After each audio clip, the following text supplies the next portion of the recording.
to talk about things things that you're not allowed to talk about. So I'm not going to go into any particular area much, but what I'm talking about is the actual fact that there are things that we're not allowed to question or talk about, and that you just have to accept. So what's kind of strange about these things is the reason that we're told that we're not allowed to talk about it is that everything that needs to be known about it is already known. So, it's the whole the science is settled type of idea. So the reason that I find this a bit strange and annoying is that I actually have a science background, although I'm not a scientist now, but I did a PhD in physics like a long time ago now. But the concept of, right, we know this, let's just forget about it now from now on, just it doesn't exist in actual like proper science. It's everything's up for question always. So when I was doing my PhD, I did it in superconductivity. I'm not going to get into the details of stuff about it because it's not interesting for most people. But basically, I was measuring certain properties of high temperature superconductors, and those properties were used to like infer things about the mechanism of the superconductivity. Right, it's about as deep as we need to go. So what you'd do is you'd have a hypothesis that you were going to, you'd have, perhaps you'd even have like a theory. Well, don't get me into like difference between theory and hypothesis. But you have a hypothesis which is like, maybe this is what's going to happen, and so you do an experiment and you test it. And the thing is, if you don't get what you expect, then either your hypothesis is wrong or your experiment's crap. And there's not really much anywhere else to go with that. So you've got some kind of idea of what you want to prove, and then you do your experiments, and then you see some results, and even if you don't get the results that you expect, it's still good because it's telling you something. As long as you can verify that your experiment is being done properly, then it's all valid. So part of the thing that you do is you try and figure out if what you've measured actually makes sense with previously published research and things like that, so that you've got some kind of solid basis to say, yeah, what I've seen makes sense. I'm actually measuring something that's real. I'm not just accidentally measuring a piece of snot that somehow got to the bottom of my experiment, and that's what I think I'm measuring. So when you present, you write up your article or whatever, and that goes for peer review. And so peer review is, a lot of people complain about peer reviews, like, you only get to discuss things within the paradigm, which is, I suppose that is kind of true. But for what I was doing, we were well within the paradigm anyway. We were talking about, superconductivity, which is something that, at the time, the mechanism for it, they call them so if you get something like lead's like an old school superconductor, and I can't remember anymore, but you need a very low temperature for it to be superconducting. Whereas the new ceramic superconductors that I was working on like over 20 years ago, they were superconducting up to like much higher temperatures, and so there was obviously some, well not obviously, but it was proposed that there was some different interesting physics going on, and so we were just testing that. And one of the things that in one of the experiments that we did, we could make predictions based on like the shape of the crystals that we were measuring, and based on this we actually saw that we predicted that the shape of the crystals will correlate with a certain effect that we were seeing, and we actually managed to measure it, and we saw it, and so it was a great result. So, but at no point could we offer anything as a given in terms of, well, based on the settled science of superconductivity, blah blah blah. That wasn't. It's just not an acceptable way to talk about things. And also, when you do a PhD, like so you write up your thesis, and which is a big book, with all your experiments, and you go through the theory and stuff like that, and then you have an oral exam, which is a viva. So like in other places, like people say that you have to defend your thesis and stuff like that, and so you actually you do that, so you sit down with two examiners, and you sit there and talk for however long you need to. I can't remember how long mine was, like 2 hours or something, but I've known vivas go on for like 4-5 hours. I've seen that happen, and you basically have to explain that you understand the physics that's going on and what you've written in your thesis, and why it's true. And so during that process, again, there's no, well, we're not going to talk about that because that science is settled. It's like, no, what do you understand about it? Why is it correct? Why do you think it's correct? What's the evidence for being correct, and things like that. So when I hear things like,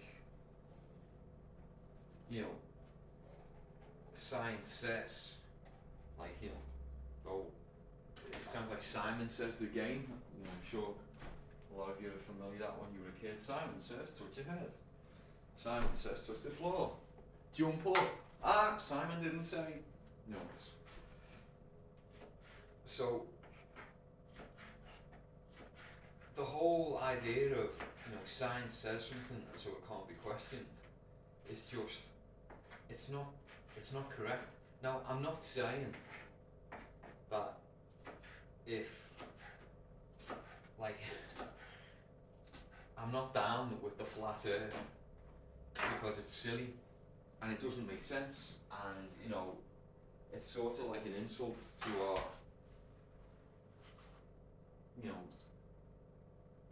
scientific forebears who actually managed to figure out that the earth was round, like BC.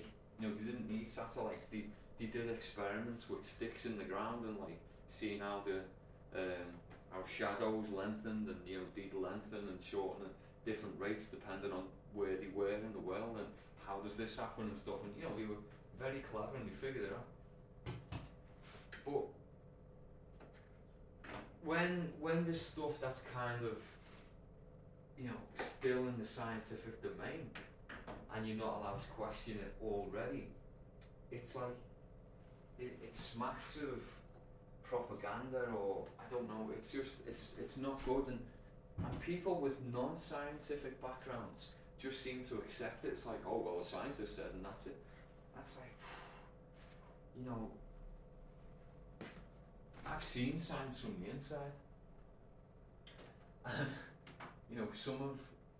a lot of people are very impressive individuals, and you're just like, wow, this guy just knows his stuff.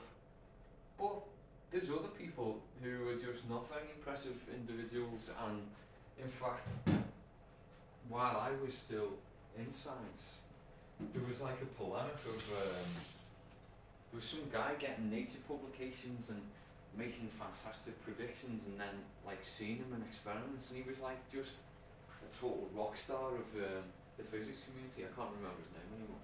And it turned out that he made up his results. He was just making them up. Because like, I was kind of funny because at the time, it didn't occur to us that maybe he was making up his results. But it did occur to us that it's as if he's making up his results. This is amazing. So, anyway, that's just a bit of an aside.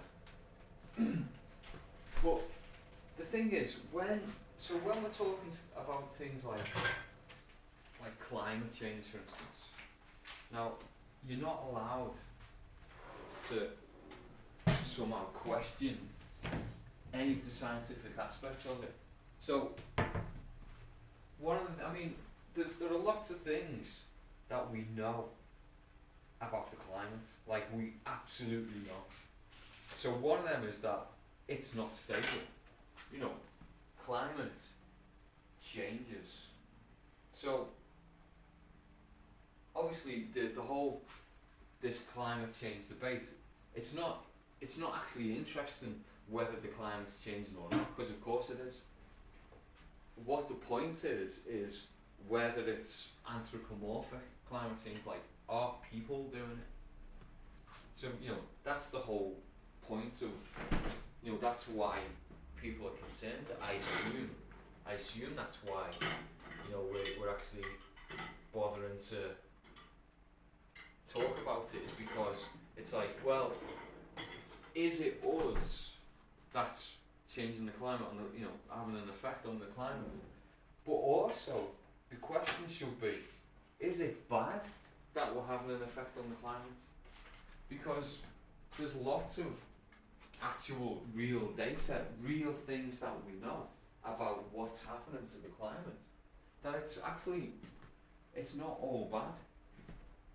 So like the fact that the world, objectively speaking, is there more carbon dioxide in the atmosphere now than there was 100 years ago? So objectively speaking, yes, there is. And that makes sense because we've been burning lots of stuff, and now all that carbon dioxide is going up into the atmosphere. Fair enough. Right, we know that. But what else do we know? Well, we also know that all this carbon dioxide has caused a lot of greening. So the world is actually a greener place than it was. So is that bad? I don't think it is. Crop yields have actually gone up. Carbon dioxide has a positive effect on crop yields. So that's interesting as well. Now, these aren't they shouldn't be contentious. It's like a hate fact, as Jordan Peterson says. But it's true. These things are true. They're objectively true. Now, the question of, are we having a detrimental effect?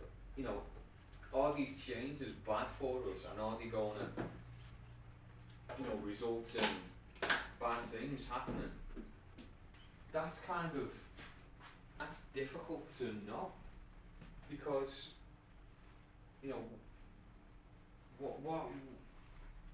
how do we get a feel of like what something's good or bad?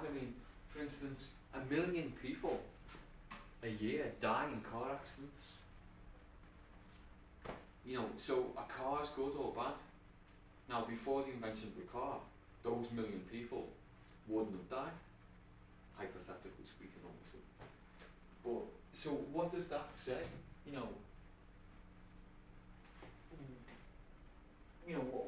What do we think about this? And it's not actually obvious what we should think about this. Are cars a net benefit to humanity? I'd say that they probably are, but you're killing 1 million people. So, what does it even mean? I don't know. And so, like, when we talk about climate change, obviously it's only a bad thing if it's a bad thing. You know what I mean? It's like, if it actually hurts people, and bad things happen because of it, then that's what makes it bad. Not the fact that the world's getting slightly warmer, because if you live in somewhere that's freezing cold, then that's not a bad thing. And another interesting, like, real fact is that even in hot countries, cold kills more people than heat. These are like objective facts, that's true. So, if the world got slightly warmer, then less people would die from extremes of temperature. What does that mean? It's not so obvious to me what that actually means. It means less people will die, but is it bad because we've changed the climate and so a different set of people are dying, or what I mean? It's not like I fail to see why or how we can have some kind of moral judgment on which deaths are better than other deaths, or it doesn't really make sense. So anyway, getting back to the science bit, a lot of these, the problem is we can't really, if you objectively measure data, then it's not actually even clear whether the world is warming, or like even how much it has warmed. And when there's lots of like secondary effects that can that can affect averages. So when we're talking about the average temperature, the global average temperature, well, what does that mean? How can you even, you can't actually measure the global average temperature. So it's arrived at by averaging measurements. So for instance, during the Soviet era, there was lots of Russia, which is a massive landmass, had lots of weather stations that were just paid for by by the Soviet regime, and so there was lots of data being collected historically. But now, since the fall of the Soviet Empire, then there's a lot of those weather stations just got closed down. So what does that mean? Well, what it actually means is, what was going into the average was lots of cold weather stations, and now they're not there. So the average, just by removing all the cold ones, the average is automatically higher. So averages are kind of, although we all think that we understand averages, they can lead you to some strange, or they can produce some strange results. So for instance, something like most people have an above average number of legs. How does that, what does that even mean? So if you think about it, it's kind of obvious. So the vast majority of people have 2 legs. Now, some people have 1 leg, some people have no legs, but most people have 2 legs. And I dare to say that the number of people with more than 2 legs is much less than the number of people who have no legs. So if you average all that together, you're automatically going to get a number that is less than 2. So, given that almost everyone has got 2 legs, that means almost everyone has got an above average number of legs. This is, it's objectively true. That is like mathematically correct. So, what I'm saying is, the reason I mention this is the fact that, if the average global temperature goes up or down, it might not actually have anything to do with the actual temperature. It might have a lot to do with just how you're measuring the average. So, another thing that really does my head in about this climate stuff. Now, don't get me wrong, I'm not even going as to whether like climate change is happening or whatever like that. I'm just talking about the objective facts of how these conclusions are arrived at. So, all of the predictions are obviously based on models. I mean, I say obviously because it's not like we have a time machine where you just go to the future and go, ooh, it's hot and we didn't do anything, look, it's all our fault, and then you come back and say, hey, it gets really hot if we don't do anything. No, that's just not the case, obviously. It's all about, we take some measurements, we have some models, we feed that into the model, and we try and predict what's in the future. That sounds like a good idea. So, apart from the fact that weather is very hard to predict, the models are also crap.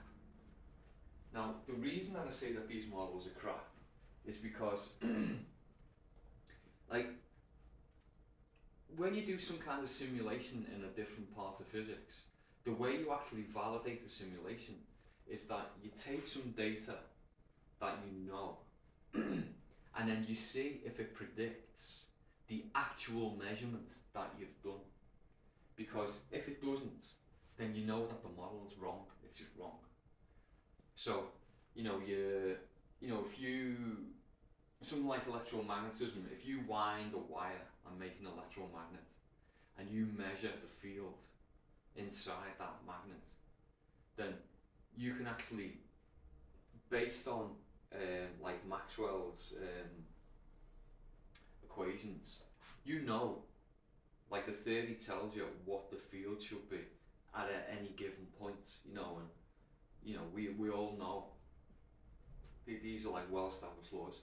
And the thing is, you actually can wind the coil, and then you can go through and measure it, and you can compare that with like computer simulation that you do for the magnetic field, and it matches up perfectly because the model is really good and very well validated.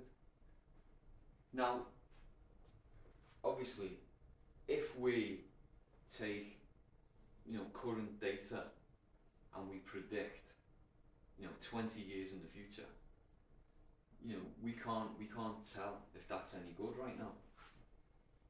But what we can do is we can say, well, why don't we take the data from like 1960 to 1980 and see if it predicts what the climate's going to be like in the year 2000? Like, there's no unknowns here. And the problem is the models they can't even predict the past. So, given that they can't even predict the past, what faith do we have that they can predict the future? These models that we feed in, and we see how the temperature's going to start increasing with carbon dioxide, and it's going to be dramatic. We might even have a 4 degrees increase and all stuff like this. If you just plug in the numbers, then they say that now it should be about 4 degrees hotter than it is. And it's like, well, the actual increase is it's hard coded into the model. So, it doesn't work. And the thing is, all these, people, a lot of people are genuinely worried about the climate.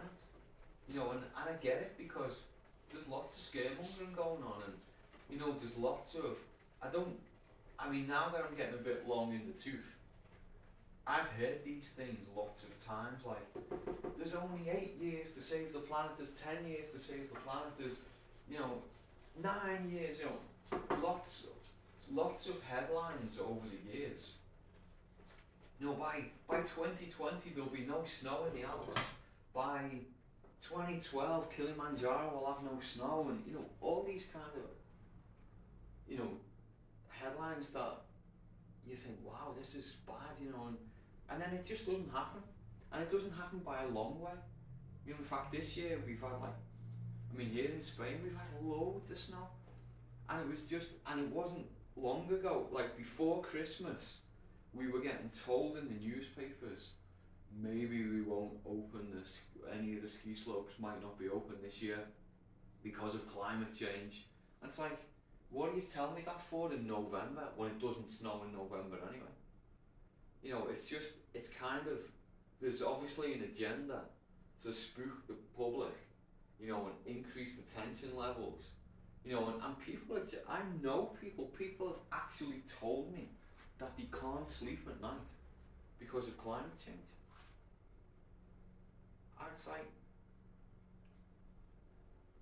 you know, how does this make any sense? Because I'm not even saying that it's not happening. What I am saying is that it's not, people aren't stressed about the weather right now. They're stressed about what it's going to be like. And it's encouraged. It's like we've got there's this anti-stoic encouragement by just the media of, like, you know, be stressed, worry about these things, all these things are existential threats to you. And you know, as the Stoics said, we suffer much more in our minds than we do in reality. And you know, that it just doesn't make sense. And it's like the science isn't actually telling us that all these bad things are happening. It's just that it might do. I mean, there's lots of things where, like, you know, like the seas, we're told that like sea levels should be going up. And I've been hearing this since I was a kid. And I've been going to the same like place in the south of Spain the whole of my life. And the sea is just the same as when I was a kid. And all these bad things were meant to have happened and nothing has. And so I'm not saying that we shouldn't care about the environment, because we absolutely should. But the problem with focusing on carbon dioxide is that no one's really bothered about pollution.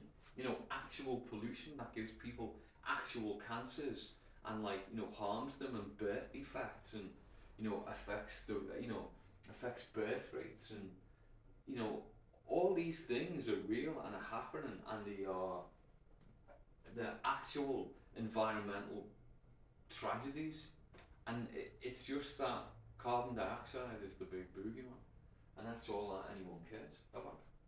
So, you know, that's just something that, you know, I wanted to sort of get off my chest, because I find it annoying, and I look at my kids' textbooks and there's all references to just, like, you know, climate change is just a fact, and it's just not. It's not. I mean, yeah, it is, in the sense that climate always changes, of course it does, but there's no, you know, the Earth's basically the world's been warming since the end of the last ice age. You know, it's just getting warmer. You know, so right now we're just in an interglacial period anyway, because most of the history of the world has been ice ages, and like little bits of not ice ages, and then ice ages, and then not an ice age. And so now we're in between ice ages. You know, the whole idea that we're going to go into some kind of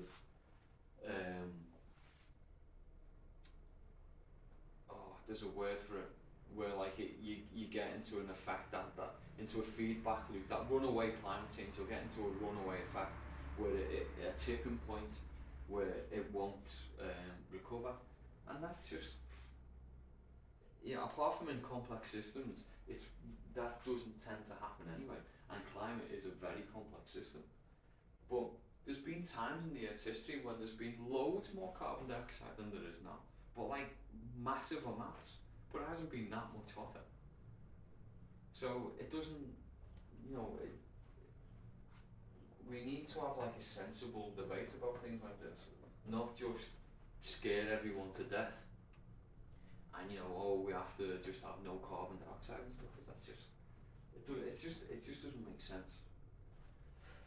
So I don't know, maybe I've alienated everyone who watches this, but it just needs to be said. There's also a statistic to do with anxiety caused by climate change, and it actually turns out that the more research you do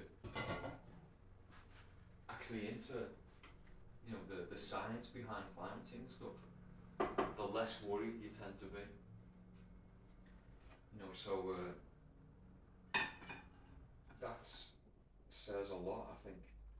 It actually points to the fact that it's not all doom and gloom. It really isn't. There are things that we need to do, that we should do, to protect the environment.